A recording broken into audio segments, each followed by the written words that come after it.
Hey guys, I'm Jax, and this is my spoiler review for the 4th episode of Yellowjackets Season 2. So Yellowjackets the series is no stranger to mysteries, and this week we got a few really big mysteries raised. One big one being, how the hell did Harvey survive out there all alone? Is it some kind of supernatural thing? Did he just, find a hut with food and he's like, well, this is pretty good. I found all those girls rather catty. And, he's saying that in a polite way. He may have phrased it differently. I don't know. He's a starving teenage boy. Maybe he just needed some, private time for months on end freezing in the snow. But questions and mysteries have been raised. And some of them, like the Harvey one, I feel like we will get answers to. But there are sometimes mysteries in shows where they present themselves and you wonder, will we actually get a reveal and revelation and, an answer to this question? And this episode had one of those mysteries. Now, let's stop dancing around this mystery. We all know what I'm talking about. I am, of course, talking about the moose. The moose in the frozen lake. How the hell did that moose get stuck in that frozen lake?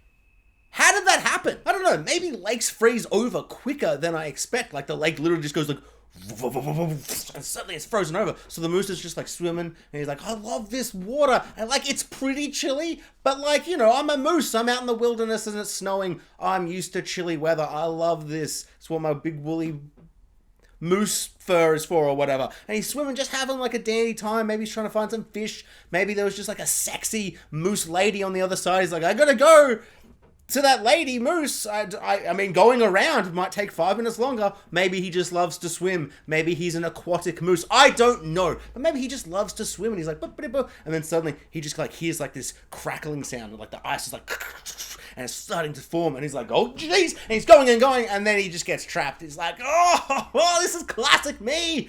Oh, my mum would be so disappointed in my stupidity. She said it was too cold to go swimming. And yet here I am, freezing to death in a lake. Fool is me, says this moose. Stupid moose. Maybe mooses are dumber than I think. Maybe I'm giving the moose too much credit. Maybe the moose was just I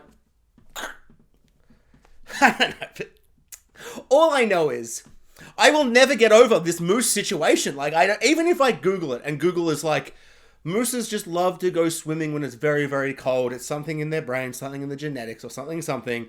And they go, maybe just before the ice sets in, there's certain fish or they come closer to the surface. There could be so many reasons where I go, well, I guess that makes sense. But I will still be that doesn't make any sense. It's so stupid. I feel like maybe I had a worse day at work than I realized because I feel like I'm getting very caught up on something that doesn't matter, which may or may not remind me of something that happened at work. I don't know. I don't know why I'm psychoanalyzing myself here on the the review. I've just realized I've probably spent maybe 5 minutes too much on moose frozen in a lake situation and the impossible mystery that will never be solved and will plague my mind forever. So let's talk about the rest of the episode because other things also happened. Maybe I've forgotten. I'll probably have to watch a recap to remember anything because it's just my brain is so if you went into my brain in The Simpsons where you see Homer's brain, it's the monkey clapping with the things, or you don't, and that's gibberish. It'd be just a frozen lake with a moose being and I'd just be big question mark about being I'm so confused. Why? I remember the thing. Harvey's back. How? Why? Don't know why that's not the thing I'm focusing on. I have so many questions about that. But unfortunately, I've spent too much time on the moose. So we'll talk about Harvey next week. I'm sure there is some kind of rational explanation if you are some kind of moose expert or some kind of lake expert, maybe an ice expert, but I in fact am none of those things. And also on top of that, an idiot. So I just couldn't get past it. The whole scene was genuinely tense and scary and really kind of I don't know, it was a huge moment where I'm I just had like this horrible feeling it wasn't going to pay off, because they're like, if we get this moose, we'll be eating until there's no more snow. Lines like that really make me feel like you're setting yourself up for failure, and you're setting us up for like preparing us for failure by being like, this moose will literally solve all our problems. We will never have to cannibal again. Coach will not die. And you're like, well, I know for a fact that Coach is going to get eaten so hard by all these girls. They are just going to tear him limb to limb. Did he like fall asleep? And it's some kind of weird moose thing where if they fall asleep in the water, they just kind of float there, their head above the water so they don't drown, and then it froze over overnight? Because that's the only way it could possibly have happened, right? Or did it die and for some reason somehow stumbled towards the lake, and then overnight he kind of drifted into the water? But then mooses don't, like, you know, sink. They float. But we know that they sink because it's sunk, and they did not get that delicious moose, which is probably the saddest moment of the entire series. So please comment below and tell me the very obvious answer that is escaping my idiotic brain as to how that moose got frozen so far into the lake. It's one of the things I really loved about this episode was Shauna telling her daughter that she killed Adam. She just like tells her, like not straight away, but like there's a bit of umming and ahhing and being like, ooh, maybe I could do one more cheeky little lie. And then she's like, I guess I'll just tell her I killed him because he was a bad guy. And then she's like, well, actually he wasn't really a bad guy. And it was just so funny to have the daughter kind of like very quickly sum up like things that happened in season 1. And like when you quickly summarize things that happen in a TV show, often they can sound ludicrous and insane, which this of course did. And it was just so funny, like oddly hilarious. The show's like not that funny. I don't know, like sometimes it's pretty funny, but this was like really, really funny. I thought the interaction was really, really, just, I don't know, say heartwarming. Like, it's maybe not heartwarming, it's kind of intense for the daughter to hear, but it's just nice for her to not lie. So many characters in these situations, in these types of shows, just kind of string people along and lie and lie and lie and lie to like protect them, when clearly the other person will understand if you tell them the truth. And so her telling the daughter the truth works, and the daughter's like, hey, I actually don't want to go drinking with my buddies anymore in the park. I want to chop up some cucumbers at dinner with my parents. My murdering just regular people parents. And like she mentions very like delicately, she's like, well, back when I was, you know, shipwrecked on that wilderness wherever or whatever, we did some pretty crazy things. And it's like, to be afraid to tell your daughter what we did back then when you've just told her you killed a man who was innocent, it's like, whoa, that daughter must be like, oh my god, what the hell happened there? Like her mind would be racing. You'd almost want to be like, it wasn't too crazy, but obviously it's pretty crazy. And obviously she can't tell her daughter too much because then it's going to spoil the scenes we haven't seen. I was genuinely surprised when the daughter was like, I promise I will never tell this secret to anybody else. And I was surprised it didn't just do like smash cut to her and that friend, boyfriendy, you know, guy character she knows who's the cop. I thought she'd just straight up be like drinking at the park with him, being like, oh my god, my parents killed me. I thought it was just going to play out like that. Like when she said, I promise I will never reveal this secret, I was like, I do not believe her. But apparently she just wants to chop up some cucumbers with her parents, her killer parents, which is sweet and nice and kind of a little terrifying. So this week, Misty and Frodo do some more investigating or whatever. I don't know. I felt like this wasn't like super remarkable. Their relationship is still very cute and nice. There was a moment where I was like, oh, we got the split screen and they're both in beds. Are we going to see one of them like appear, like disappear from their like split screen and appear in the other one in the bed, and it's going to like move across and it'll be like, oh, now they're both in the one bed. Sexy times or whatever. But no. Is it a bad episode because they didn't have sex? No, that's not what I'm saying. Well, it kind of is. It kind of is. I enjoy their relationship. I enjoy their chemistry. It's really fun and interesting. I can't wait for it to kind of get a bit more juicy and a bit more meatier with like the actual things that are happening rather than just their kind of, you know, on-screen chemistry and just kind of enjoying those two actors like acting. I want the plot to kind of really get good, I guess. Not to say it's not good, but I want it to get really interesting and intense. Like I feel like I can almost say that for almost all the like present day stuff where I'm just like waiting for it to really kick off. But I know we're only into like episode 4, so we're not even halfway through the season, so I understand we're kind of building up to stuff.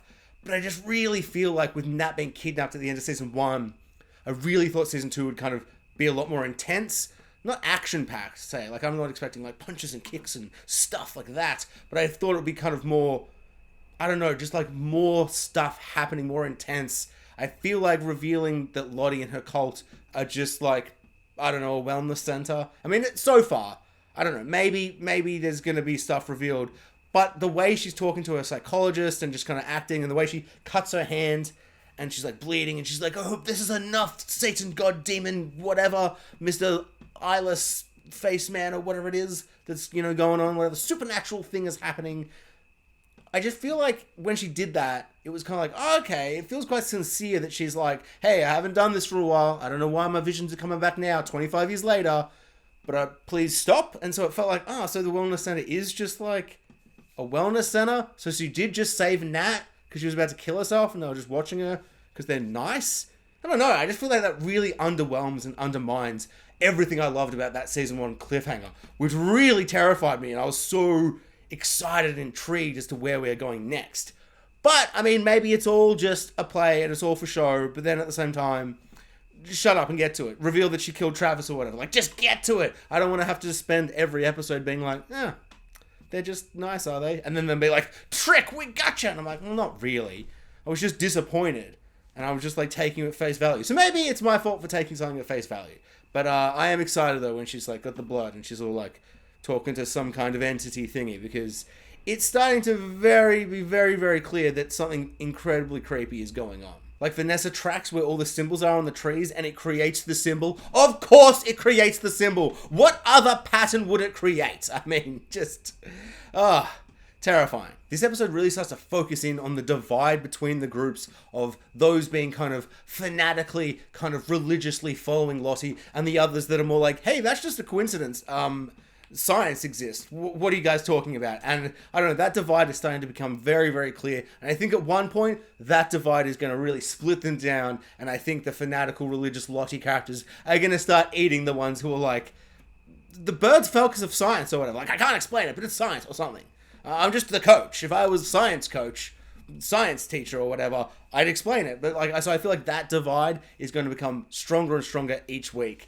And is it just me, or is Mari, whatever her name is, the one that's crazy and terrifying? Like, she's like, hey, there are rules to this insane game we have going on. Like, she was just crazy. She's like wanting to like continue playing the game by the rules, even though there's like a giant moose and food. Like, she is so starving and hungry and just like kind of mentally unstable that she's going to prevent them from getting food to stop the starvation. It was crazy. I was like, I cannot understand how she's so far down this route of madness. Like that really scared me. That like genuinely upset me how like kind of, I don't know, just broken she is, where she could possibly say anything other than, awesome, let's all go get the moose. And if she had helped get the moose, maybe the moose wouldn't have fallen and they would have got moose and been able to eat. But no, they're going to have to do a cannibal and eat coach. Overall, a good episode of Yellowjackets, and I cannot wait to find out how the hell Harvey survived. Like, seriously, how did he survive? How could he possibly survive? I do not understand